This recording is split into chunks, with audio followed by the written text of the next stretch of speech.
Geçe belgilүү болгондой, Ороза айт быйыл 2 май күнү белгиленет экен. Ал тууралуу Борбор Айзыл Жумурияттарынын диний аалымдары бири менен сүйлөшүп, макулдашыптыр. Бирок Кыргызстандын муфтияты бул күн дагы такталат дейт. Анткени ал айдын жаңырганы менен байланыштуу.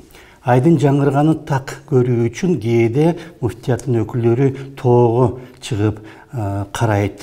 Анын үчүн атайын көрөгөч жигит дагы жалданып, ага атайын тапшырма берилет. Бирок күн бүркөк болсо, ай канчада жаңырганын так айтуу кыйын.